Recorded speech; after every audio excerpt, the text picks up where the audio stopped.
See the problem. What we had the customer do was there's a light right there we took off. There's nothing on the sides. The unit is not damaged. This is something sticking out, but I don't think that will be any issue. No damage prior to moving the unit. Here's an outside outlet.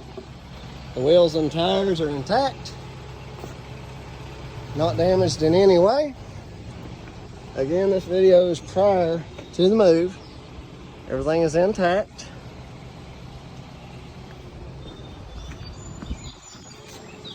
These tires and wheels are undamaged. There's no damage to their, I assume this is a dryer vent. Big picture window is secure, undamaged. That jack is secure, undamaged.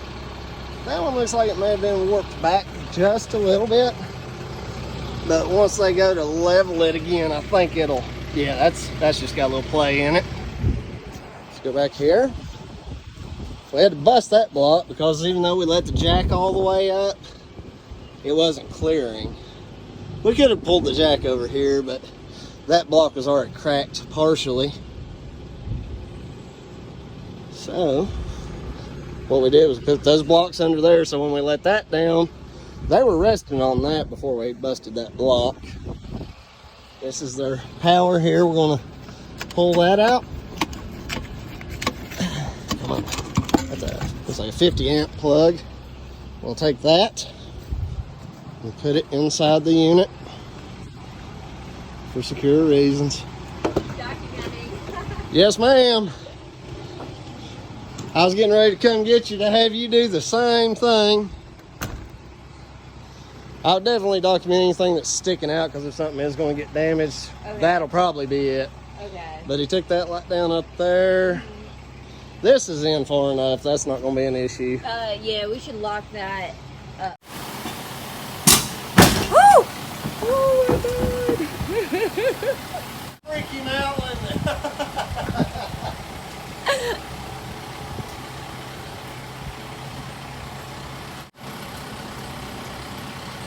First time I did one of those.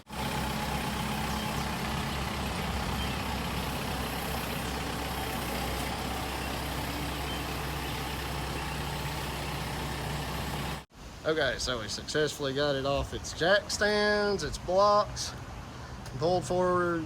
We are going to be able to clear this with no problem. I stopped where I was at so they can trim these little limbs. There's a screen over that window. If it wasn't for that, it'd probably just pull right along, but I don't want to take the chance. So, we'll save moving this thing for a drier day. Ready, kitten? Boom. You ready? Let's go. To make the maiden voyage. This is our final inspection. I don't want these tires busting out on me and sending a gator flying down the side of this thing, ripping and shredding. So we got our nut and bolt securement in and locked. We got both our chains hooked up. Our breakaway cable is hooked to that securement point. We got the deadbolt on the door done. The outside light's taken off. Everything looks good on here. All secure. Tail light's working. We're set, my brother. Yeah. Everything looks great. Yeah. We'll just wait for our other pilot car and we'll roll. Morning, guys. Today's gonna be a fun little day. We got Wilbur out stretching his legs. Got Big Orange. We're gonna move the tiny house into place with him. And we've got our excavator. We're gonna get some digging done on this project. We gotta fix their driveway, place this cool little tiny house they built. We moved it yesterday. And we got to put a water line in, so we get to use this cool little ditch witch trencher Gonna put in some PEX water line and a sewer line. Of course, actually, I've just got to do the digging. I don't have to do any of the pipe work. So let's get this stuff started up, warmed up, and get to work.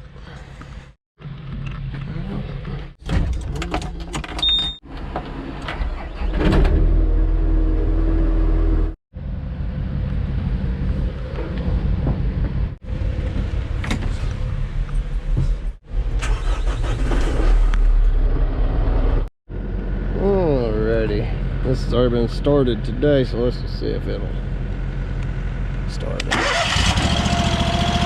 Nice.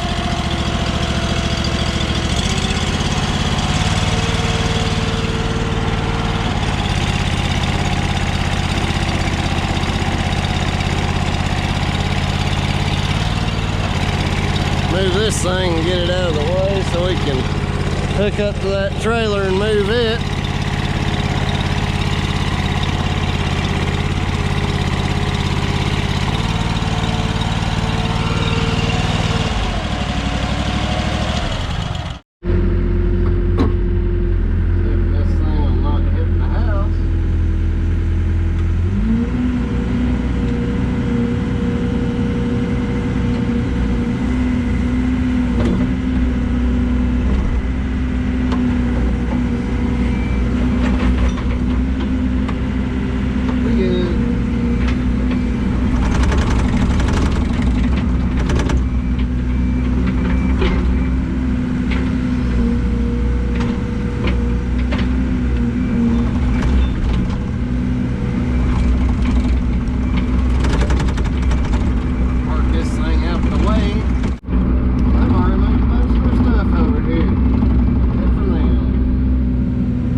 Challenging to keep it neat and tidy, but you know, that's just the name of the game. I watch Andrew Camerata's channel a lot. It seems like the summer, it just stays wet up there all the time, so I know it's probably tough on him at times to get stuff done,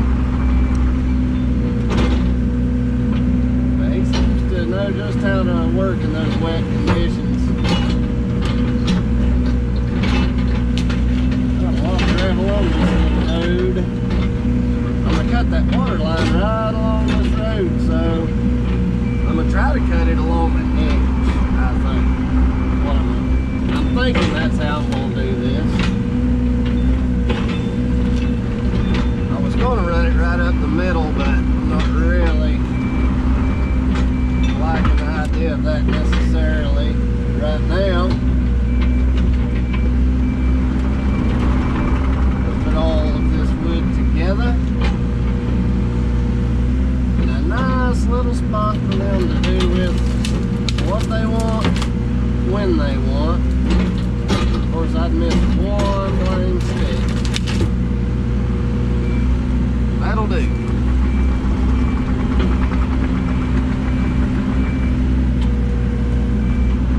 That will do.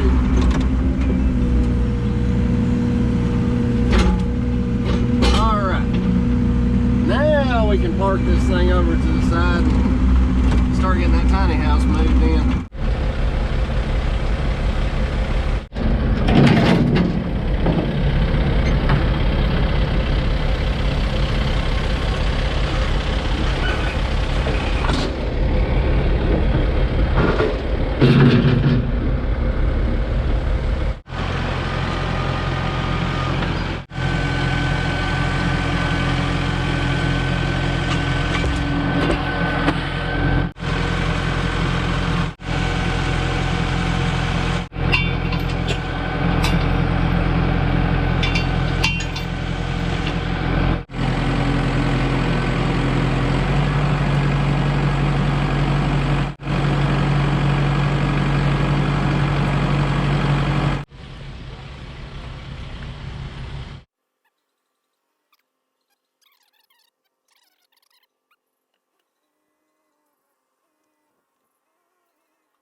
don't ever slow up, no I don't take shit. I got no love for the fakeness. If you wanna play tough and wanna hate this, I'll always show up and make a statement. I don't ever slow up, no I don't take shit. I got no love for the fakeness. If you wanna play tough and wanna hate this, I'll always show up and make a statement. Everything I do so instinctive and so passionate.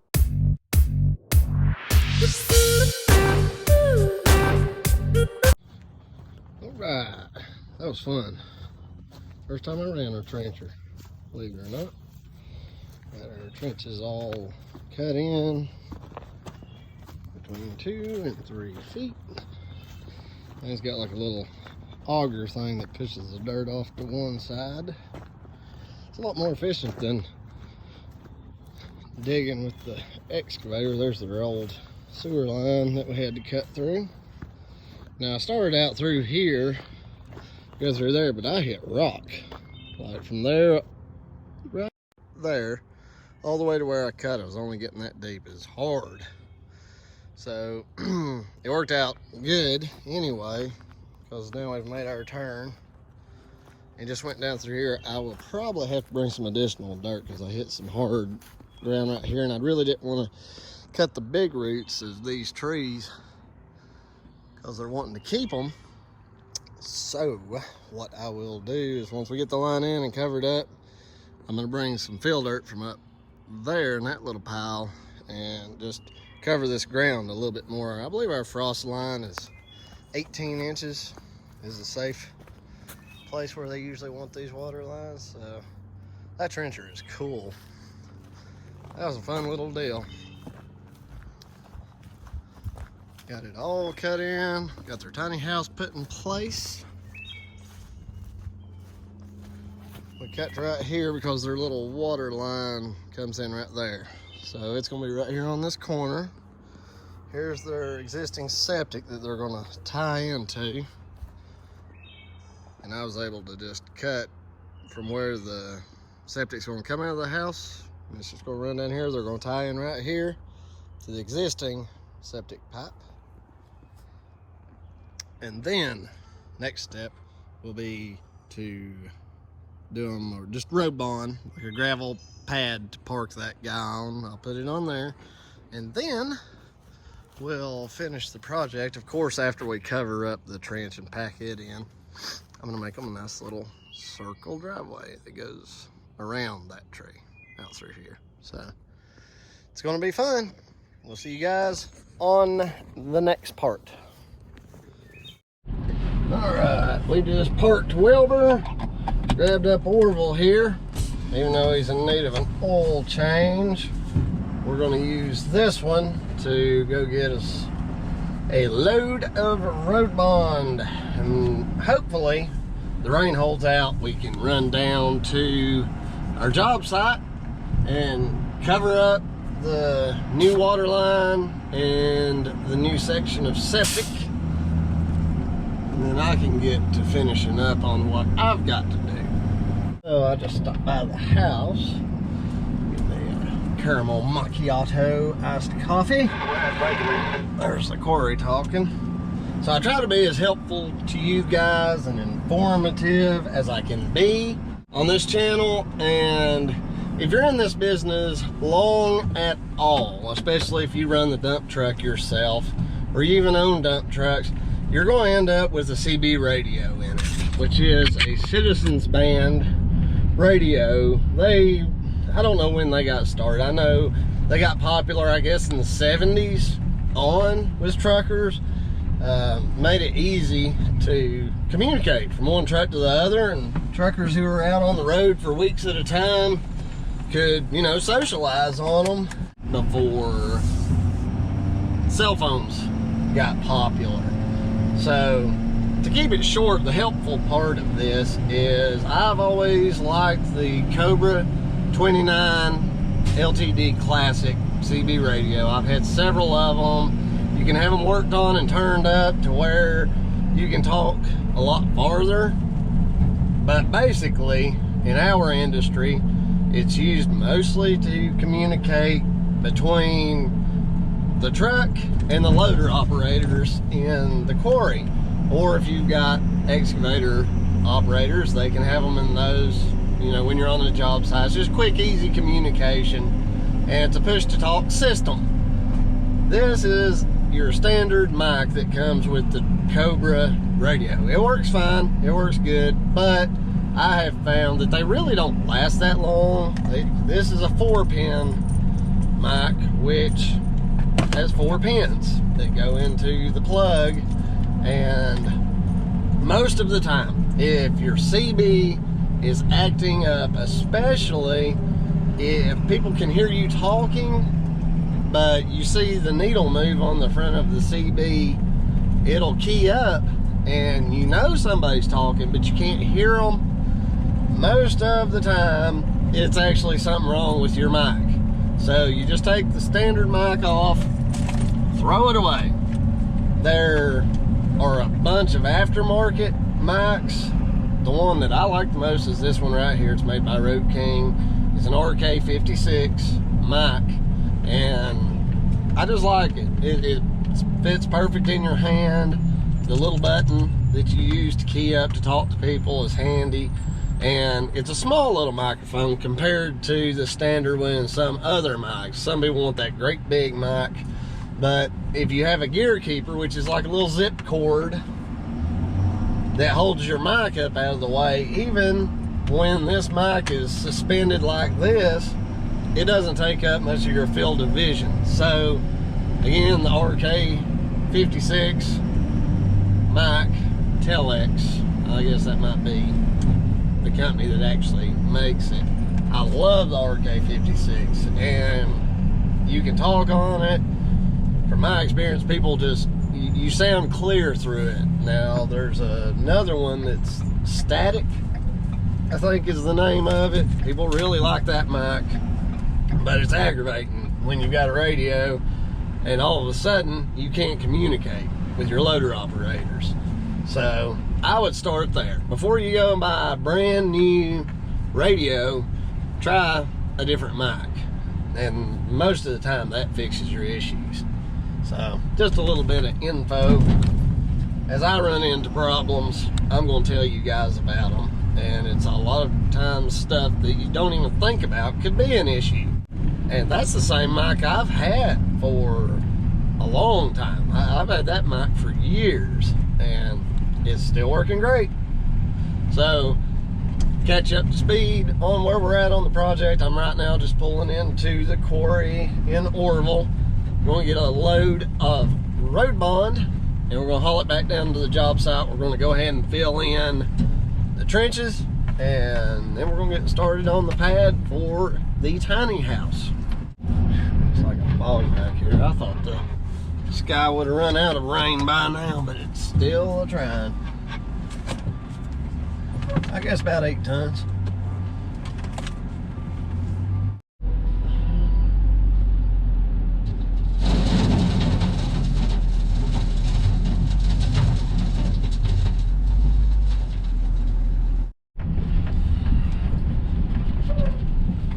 TTW1 on the scale with ABC. Alrighty, job name on this ticket.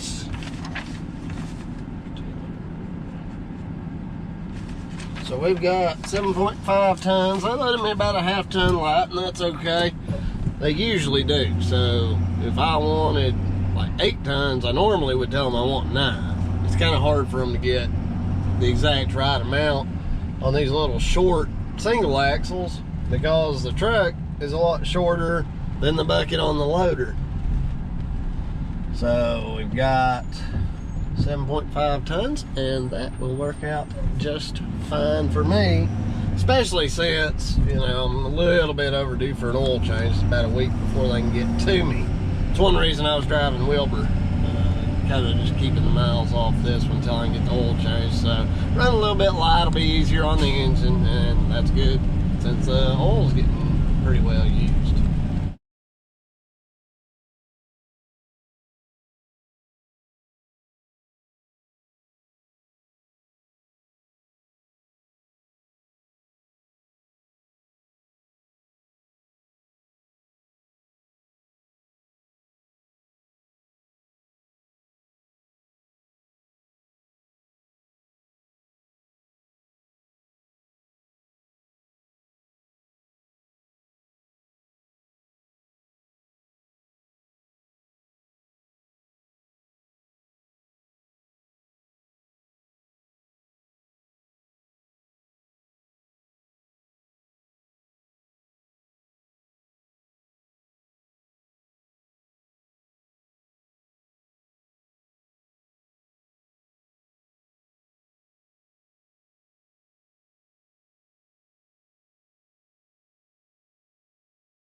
And it is raining again. But we got our water line buried.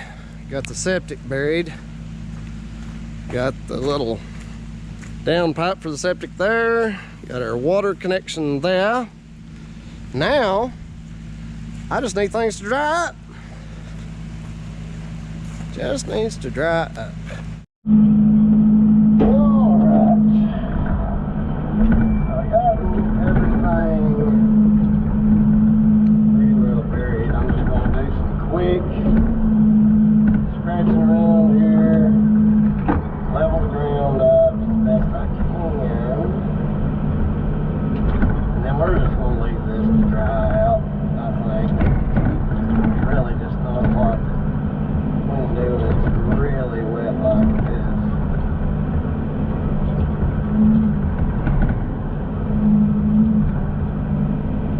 Really, really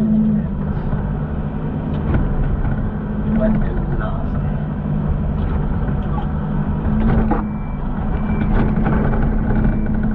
I am happy with how it turned out.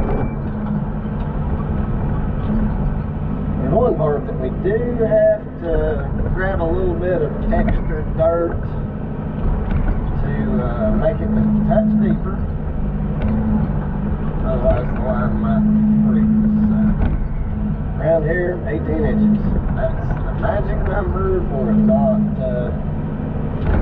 freezing and busting. This plumber wanted 2 feet for some reason. Yeah, never gets. We never have such prolonged cold ground to freeze that deep.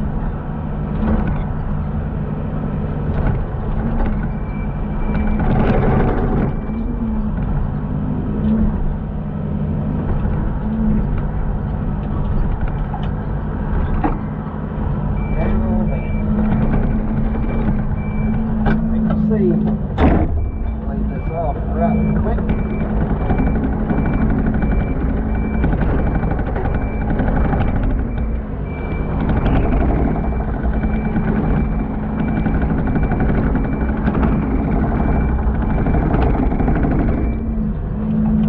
I think that will do until we can get back on a drier day.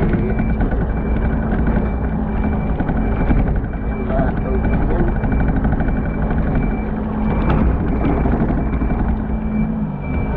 Hopefully I can get up and out of this job. Hell, the road that we gotta climb to get out of here is a bog.